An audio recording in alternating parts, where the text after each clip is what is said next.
Marcus Hayes had nothing left but hope. At 34, he lived in a small rented room above a closed laundromat on the outskirts of Dayton, Ohio.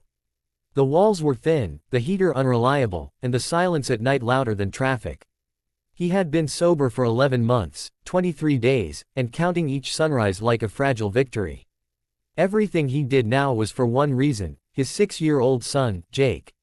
Tomorrow morning, a family court judge would decide whether Marcus deserved another chance to be a father or whether Jake would disappear into the system forever. Jake lived temporarily with his aunt after Marcus lost his license and job in the same week. A DUI from 2 years earlier still haunted him like a shadow he could never outrun. Though he had completed rehab and attended meetings faithfully, the law moved slower than redemption. The court had warned him clearly: no license, no driving. But when Marcus received a late-night voicemail from Jake crying, begging to see him before the hearing, something inside Marcus broke. Rules felt meaningless compared to a child's fear of being abandoned. The storm rolled in just after midnight. Rain lashed the windshield as Marcus drove his old pickup along Route 35, hands shaking, heart pounding harder with every mile. He rehearsed apologies in his head, promises he hoped to keep. He imagined hugging Jake, smelling the familiar scent of crayons and soap, telling him everything would be okay, even if Marcus himself didn't believe it. Lightning split the sky, briefly illuminating the road ahead. That was when he saw the car pulled over on the shoulder, hazard lights blinking weakly through the rain. Marcus hesitated. Every second mattered. If he was late, he might miss Jake's bedtime entirely. Worse, if he got caught driving, everything would be over.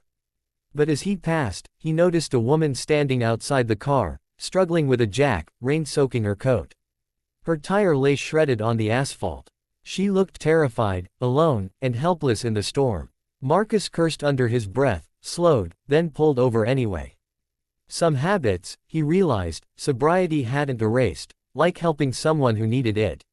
The wind cut through him as soon as he stepped out. He slipped on the wet pavement, scraping his palm, blood mixing with rain. The woman rushed toward him, panic in her eyes. She was in her 40s, well-dressed despite the storm, her hair plastered to her face. Marcus waved off her concern and got to work, muscles straining as thunder roared overhead. The jack slipped once, nearly crushing his hand, but he kept going. 15 minutes later, soaked and shaking, he tightened the last bolt and stood back. "Thank you," the woman said, her voice trembling. She studied his face closely, as if memorizing it. "You didn't have to stop." Marcus shrugged, wiping blood on his jeans. "Someone would have done the same for me," he said, though he wasn't sure that was true anymore. He turned to leave, but she touched his arm gently. Her eyes held something unreadable: curiosity, maybe recognition. "What's your name?" she asked. "Marcus," he replied. She nodded slowly, then smiled in a way that felt oddly deliberate. "Good luck tonight, Marcus Hayes," she said softly, though he hadn't given his last name. The drive to his sister-in-law's house felt surreal after that. Marcus couldn't shake the encounter, the way the woman had spoken his name. When he finally arrived, Jake ran into his arms, nearly knocking him over. They sat together on the couch, watching cartoons Marcus barely noticed. Jake talked about school, his favorite dinosaur, and how scared he was that his dad wouldn't come back.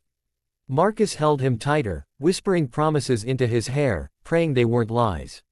When it was time to leave, Jake cried, and Marcus cried too, silently, in the dark truck. The next morning, Marcus stood in court wearing his only clean shirt, hands clasped to hide their shaking. His lawyer spoke about progress, about sobriety, about effort. The prosecutor mentioned the license violation, the risks, the past. Marcus felt the weight of every bad decision pressing down on him.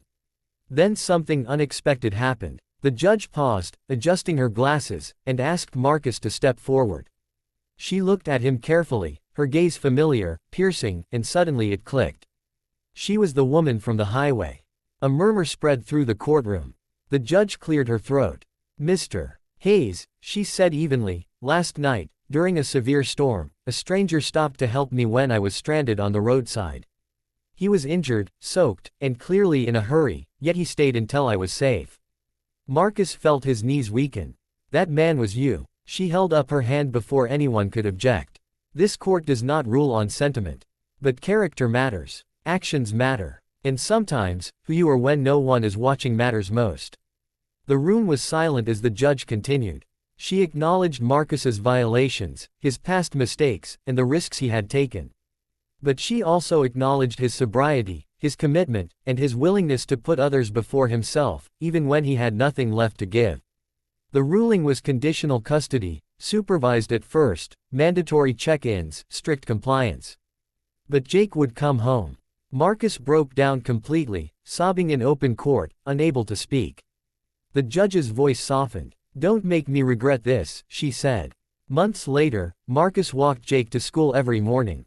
He took the bus to work, attended meetings, and kept his head down. Life wasn't easy, but it was honest. On rainy nights, Marcus sometimes thought about that storm, that single decision to stop. Hope, he realized, wasn't just something you waited for. Sometimes, it was something you earned, one painful, selfless choice at a time. And every night, as Jake fell asleep safe in his own bed, Marcus knew he had finally begun to deserve the life he was rebuilding.